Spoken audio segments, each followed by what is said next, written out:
Pembacaan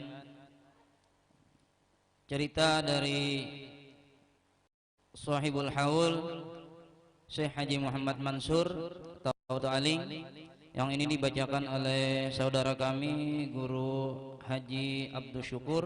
Waktu dan tempat kami persilahkan.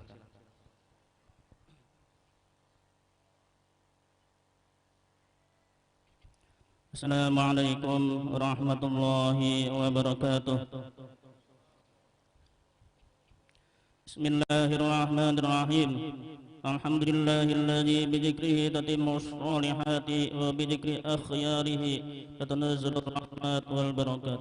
Wassalatu wassalamu ala sayyidina wa maulana Muhammadin sayyidis sadat wa ala alihi ulil mafakhiri wal karamat wa ashabihi alladhina hum ashabul qiyadati wal muqamat. Amma ba'd. Faqad qala Allah subhanahu wa ta'ala, ala inna awliya Allah la khawfun 'alaihim wa la hum yahzanun alladhina amanu wa kanu yattaqun lahumul busra fil akhirah la tabdila li kalimatillahi dzalika huwal fawzul 'azim.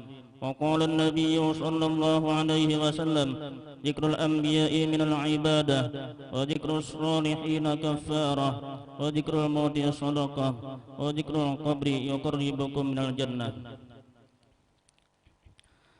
Riwayat singkat hidup Syekh Muhammad Mansur atau Datu Aling.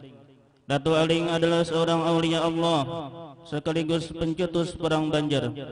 Datu Aling pada masa mudanya adalah seorang pengawal Sultan Adam Al-Wathiq Billah dalam kerajaan Banjar.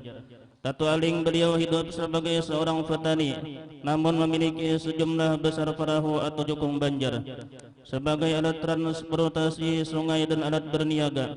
Hasil pertanian yang beliau miliki menjadikan ia orang terkaya di daerah Muning. Beliau juga adalah seorang yang saleh dan banyak sekali melakukan amal kebaikan, terutama membantu fakir miskin, yang menyebabkan ia jadi terkenal dan menjadi tokoh terhormat di kalangan masyarakat luas pada masa itu. Pada pertengahan abad ke-19, kondisi politik di tanah Banjar memanas karena campur tangan Belanda. Sebagai seorang tokoh masyarakat, Datu Aling merasa prihatin dan merasa ikut terpanggil untuk memperbaiki kondisi politik kerajaan Banjar. Mulailah Datu Aling melakukan khalwat yang dilakukan beliau selama 9 bulan 9 hari. Di samping berzikir, ia terus membaca sholawat dan mengerjakan sholat sunat serta berpuasa sunat di siang hari. Beliau menggunakan 5 buah uang perak yang sangat besar. Kelima mata uang perak besar itu diangkat-angkat beliau dan dipindah-pindahkan beliau antara tangan kiri dan tangan kanan. Tujuannya memohon ampun kepada Allah yang Maha Besar dan agar diberi petunjuk bagaimana cara memperbaiki kondisi kerajaan Banjar yang sudah dimasuki penjajah Belanda pada masa itu. Khalwat itu dimulai sejak akhir bulan April tahun 1858 Miladiah atau Syawal 1377 Hijriah dan selesai pada bulan Februari 1859 Miladiah atau Rajab 1378 Hijriah. Pada akhirnya tanggal 10 Rajab dalam khalwatnya, Datu Aling didatangi oleh raja-raja terdahulu kerajaan Banjar, sekaligus menunjuk beliau sebagai raja di daerah Muning dan berpesan kepada beliau agar Pangeran Antasari dengan kalimat Ikam Aturika Muning. Datu Aling memberitahu kepada seluruh masyarakat, kemudian diteruskan oleh para pengikutnya bahwa Allah yang Maha Kuasa telah memberikan ma'unah, yaitu pertolongan yang diberikan oleh Allah Subhanahu wa Ta'ala kepada para orang saleh, bahwa beliau dapat menyembuhkan orang sakit parah, dan ditunjuk oleh raja-raja kerajaan Banjar untuk menjadi penguasa atau raja di daerah Muning dan mendatangkan Pangeran Antasari ke daerah Muning tersebut. Datu Aling memiliki beberapa orang anak, diantaranya yang tercatat dalam sejarah ialah anak laki-laki Beli Sambang atau yang bergelar Sultan Kuning, dan anak perempuan beliau bernama Putri Saranti atau bergelar Putri Junjung Bui. Keluarga kerajaan ini memang memperlihatkan kesaktiannya dan kelebihannya, sehingga dengan cepat dikenal oleh seluruh desa dan bahkan desa-desa yang jauh yang jauh pun mengakui dan bergabung menjadi pengikut Datuk Aling. Di antara kelebihan Datuk Aling adalah dapat menyembuhkan orang sakit parah, dan juga banyak para tokoh masyarakat pada waktu itu yang menaruh hormat kepada kewibawaan beliau. Cerita Datuk Aling menyebar cepat ke berbagai daerah termasuk Benua Ampat dan Benua Lima, seperti Benua Gadung, Benua Parigi, Benua Padang dan Didayat dan daerah Amandit, dan Benua Atas Bamban dan Pengambo. Berita Datuk Aling ini selalu dibesar-besarkan dari mulut ke mulut bahwa Datuk Aling seorang yang sakti dan memiliki kelebihan. Kabar-kabar itu adalah yang akhirnya membuat Datuk Aling menjadi sosok yang memiliki karisma yang tinggi di kalangan masyarakat luas dalam wilayah Kerajaan Banjar. Setiap hari banyak penduduk lain berdatangan menghadap Datuk Aling, sehingga pengikut Datuk Aling semakin besar. Daerah Muning yang sebelumnya hanya sebuah kampung biasa berubah menjadi kampung yang ramai, sehingga Muning menjadi suatu kekuatan sosial yang besar. Tempat tinggal Datuk Aling yang semula Kumbayau berubah menjadi Tambai Makkah. Setelah menjadi Datuk Aling yang semula hanyalah seorang tokoh masyarakat berubah menjadi raja yang selalu dihormati setiap orang yang datang. Selanjutnya beliau mengatur daerah Tambai Makkah sebagai sebuah kerajaan yang terlepas dari pengaruh pemerintahan Kerajaan Banjar yang sudah dimasuki Belanda.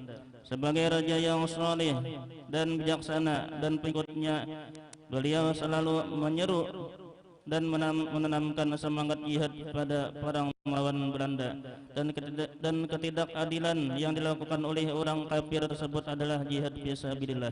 Untuk melengkapi sarana ibadah, Datuk Aling membangun sebuah masjid. Bahkan dengan kewibawaan dan pengaruh Datuk Aling, binting pertahanan Orangi Nassau di Pengarun, Kabupaten Banjar dapat diporak-porandakan oleh pasukan pengikut Datuk Aling yang dipimpin oleh Pangeran Antasari dan dikomando oleh anak Datuk Aling yang bergelar Sultan Kuning, dibantu oleh tokoh-tokoh masyarakat, sehingga pecahlah perang yang cukup lama, yakni Perang Banjar. Untuk memperkuat siasat politik Datuk Aling, maka dikawinkanlah putrinya Saranti yang sebelumnya telah bercerai dengan Dulasa dengan putra Pangeran Antasari yang bernama Gusti Muhammad Said. Maka Pangeran Antasari pun mulai ikut bergerak memimpin gerakan di Benua Ampat dan Benua Lima yang diarahkan langsung kepada Belanda. Puncaknya pada 28 April 1859 Miladiah, pasukan Datuk Aling dari Benua Ampat dan Benua Lima yang dipimpin oleh Sultan Kuning, Yai Adipati Anom Dinding Raja serta Tumenggung Jalil, dan pemimpin teratas adalah Pangeran Antasari, bekerja sama dalam penyerangan binting Belanda Orangi Nassau di Pengarun. Maka pecahlah Perang Banjar dan meluas ke daerah-daerah Kalimantan Selatan. Pertempuran itu berhasil dimenangkan oleh pasukan Datuk Aling dan Pangeran Antasari dengan gemilang.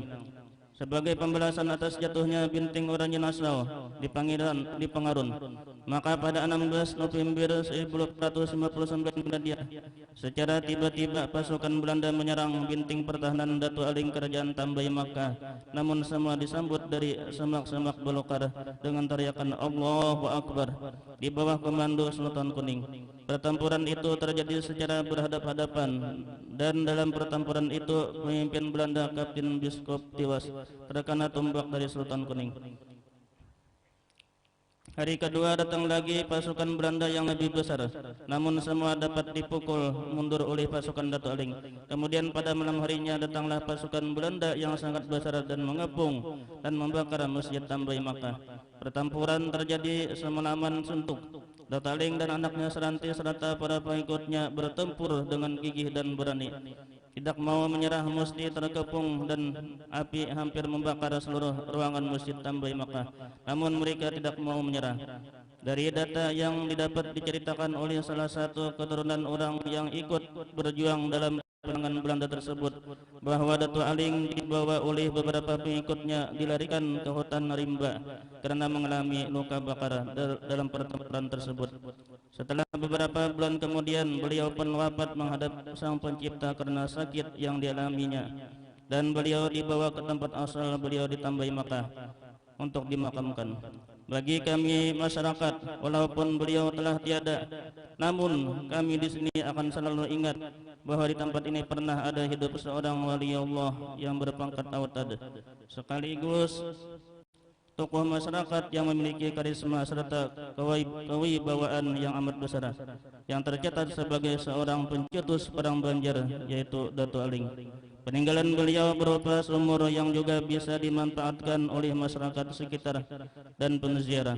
Bahkan sudah banyak penziarah yang datang dari luar daerah rantau ke makam Dato' Aling yang bertempat di desa Lawahan Cempaka Iratilima, karena air sumur tersebut banyak khasiatnya, diantaranya dapat menyembuhkan berbagai macam penyakit dan lain-lain sesuai dengan yang diniatkan oleh penziarah.